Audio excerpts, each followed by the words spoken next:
जी, तो एक बार फार्मा पर भी फोकस कर ले। नुपुर है हमारे साथ तैयार बताने के लिए कि फार्मा शेयर्स, स्पेशली आज एक दो काउंटर्स आपने एक वीक भी देखे हैं, क्या वजह है उसकी वजह से फार्मा का एक्सपोर्ट डेटा है, इससे क्या ट्रेंड मिल रहे हैं? नुपुर बताइए। बिल्कुल, यूएस में जैसे कि हम बात कर रहे हैं कि जितने भी फार्मा कंपनीज जिनका यूएस में एक्सपोजर जाता है उन्हें कंसर्न्स निकल कर आ रहे हैं, क्योंकि इस बार का भी महीने का आप एक्सपोर्ट डेटा देखेंगे तो काफ़ी स्टॉक से जहाँ पे कमजोरी दिखी है।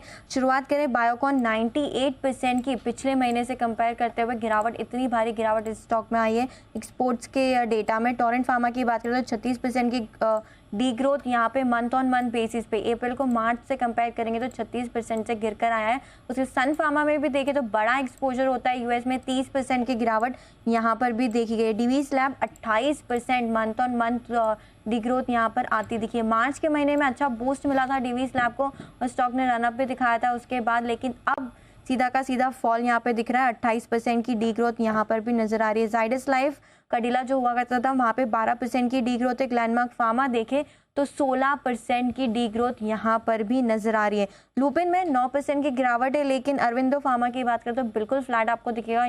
ना तो जुड़ा है यहाँ पे कोई इंप्रूवमेंट हुए, ना ही यहाँ पे डी ग्रोथ हुई है। अब कहाँ पे इंप्रूवमेंट हुआ है, कहाँ पे डेटा अच्छा आया, तो डॉक्टर रेड्डी सबसे ऊपर है। 36% की मंथ ऑन मंथ अप्रैल के महीने में पिछले महीने जो मार्च निकला था उससे डेटा कंपेयर करेंगे तो काफ़ी स्ट्रॉन्ग डेटा आते दिखा है। इब्का लैब्स देखें तो 58% की मंथ ऑन मंथ ग्रोथ है और ग्रैन्युअल्स में भी देखें तो 9% की आपको मंथ ऑन मंथ ग्रोथ दिखेगी। तो काफ़ी मिला जुला डेटा है, लेकिन सिग्निफिकेंट फॉल दिखा है बायोकॉन, टोरेंट फार्मा, सन फार्मा और डिवीज लैब में। और दूसरी तरफ डॉक्टर रेड्डीज और इब्का लैब्स में काफी स्ट्रॉन्ग मंथ रहा है अप्रैल का एक्सपोर्ट डेटा के लिहाज से। ओके, तो ये है आपके लिए एक्सपोर्ट वॉल्यूम्स आते हुए अप्रैल महीने में फार्मा कंपनियों के। क्या ट्रेंड क्या बन रहा है? सर ट्रेंड तो बना ही नहीं सकते, क्योंकि मार्च में जिनकी गिरावट अप्रैल में हुई है वो मार्च में डबल बढ़ के आया था और तब स्टॉक में स्पाइक दिखा था। अब सडनली फॉल हुआ है तो उतना ही गिरावट स्टॉक में भी आ रही है।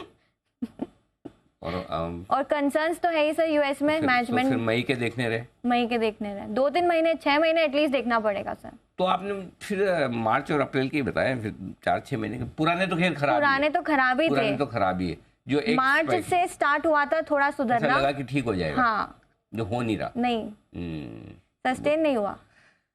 ओके आशु सर, कभी आपका मन नहीं करता किसी फार्मा शेयर को ही शॉर्ट कर दिया जाए? अनिल जी सारे के सारे एक्चुअली क्या है ना, ट्रैकिंग में ही नहीं है, क्योंकि कोई इंटरेस्ट है नहीं। अनिल जी शॉर्ट उसमें करना चाहिए जिसमें पब्लिक पार्टिसिपेशन और वो सब ऊपर में। अनिल जी ये तो म्यूचुअल फंड वाले स्टॉक बने हुए हैं सब के सब। आप देखिए ना किस तरह के रिजल्ट आते हैं और क्या उसके बाद इनका जो चल रहा है। बीच में अनिल जी जरा सा कोविड का एक स्पाइक आया था, उसके चलते फिर ऐसी वैल्यूएशन बढ़ गई थी, फिर वो मतलब एक ट्रैक्शन दिखने को आ गई थी और फिर वो वहीं के वहीं वो बिल्कुल ढेर हो गए। तो अनिल जी फार्मा सेक्टर में कोई इंटरेस्ट बिल्कुल भी नहीं है शॉर्ट में। अनिल जी एक्चुअली क्या कि ना कि मतलब जो मैं भी एक अब डेल्टा कॉप का एग्जांपल दे रहा था अनिल जी, जो ऊपर के मार्केट में भी नीचे के भाव पे खड़े हैं उनको क्या नीचे में शॉर्ट करेंगे। और अनिल जी कोई ट्रैक्शन में किसी वजह से कोई न्यूज आ जाए, कुछ हो जाए, कोई रिजल्ट अच्छा आ जाए, बढ़ जाए, बट अनिल जी फार्मा में पैसे नहीं बनेंगे लेके। So that is why right now the stock specific action and stock identification is very important. 10-20 रुपए ऊपर नीचे अनिल जी 2-3% ऊपर नीचे, उसमें है क्या मजा उसके अंदर आने जी। इसमें चाहे पैसे ज्यादा बने या ज्यादा मतलब चाहे लेके बने चाहे बेच के बने, बड़ा ट्रेड निकलना चाहिए। अब तो ठीक है आपकी, बिल्कुल कुछ बड़ा हो तब तो मजा है, नहीं तो बाकी तो लाइफ तो नॉर्मल रूटीन तो चलती रहती है, इसमें क्या बड़ी बात है। या सेठी साहब, आपकी पसंद का कोई फार्मा शेयर आपकी नज़र में आपको लगता हो बड़ा छोटा, कोई हमारा कैसा भी चलेगा, आपकी पसंद का होना चाहिए बस? नहीं अनिल जी देखिए, बहुत दिनों से या बहुत महीनों से मेरे रडार पे भी कोई फार्मा स्टॉक आया नहीं है, तो फार्मा स्टॉक मैंने भी रिकमेंड किया नहीं है। हालांकि जो फ्रंटलाइन काउंटर्स है वहां से डॉक्टर रेड्डी है, डिवीज लैब है या सन फार्मा है, ये सब कुछ परफॉर्म किए हैं या गिरावट पे इनको कंसीडर किया जा सकता है। जब तेजी आती है तो ये स्टॉक्स चलते हैं।